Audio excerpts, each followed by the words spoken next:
সারাক্ষণ ধর্মের নতুন নতুন শিক্ষা পাওয়া যাচ্ছে ভোটের মাঠে। আসেন তো দেখি ছোটবেলা থেকে আমরা কি শিখেছি আর সেগুলোকে এখন কিভাবে বদলে দেওয়া হচ্ছে। হযরত মুহাম্মদ সাল্লাল্লাহু আলাইহি ওয়াসাল্লাম মক্কা থেকে মদিনায় পালিয়ে গিয়েছিলেন, বলেছেন শিবিরের সেক্রেটারি সাদ্দাম হোসেন। নামাজ, রোজা, হজ, জাকাত এগুলোর চাইতেও বড় ফরজ নেতা নির্বাচন করা। এই কথাটা পাবনা 5 আসনের জামায়াত প্রার্থী ইকবাল হোসেনের। আল্লাহ সিদ্ধান্ত নিয়ে ফেলেছেন জামায়াতকে ক্ষমতা দেবেন, বলেছেন চট্টগ্রাম আসনের প্রার্থী শাহজাহান চৌধুরী।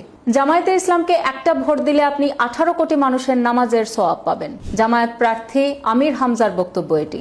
এইবার জামায়াতকে ভোট না দিলে আপনার ঈমান থাকবে না, এই কথাটা বলেছেন জামায়াতের এমপি প্রার্থী ডক্টর হিফজুর রহমান। তিনি তামিরুল মিল্লাত কামিল মাদ্রাসার অধ্যক্ষ। গত 10ই নভেম্বর নয় দিগন্ত পত্রিকায় একটা প্রতিবেদন ছাপা হয়েছে, সেখানে বলা হয়েছে গ্রামে নারীদেরকে নিয়ে যে তালিম অনুষ্ঠান জামায়াত করছে সেখানে বলা হচ্ছে মৃত্যুর পর নাকি প্রথম প্রশ্ন করা হবে আপনি কোন মার্কায় ভোট দিয়েছেন। বুঝুন অবস্থা। সারা জীবন আমাদের যা যা ধর্ম শিক্ষা তার সবই কি মিথ্যা হয়ে গেল?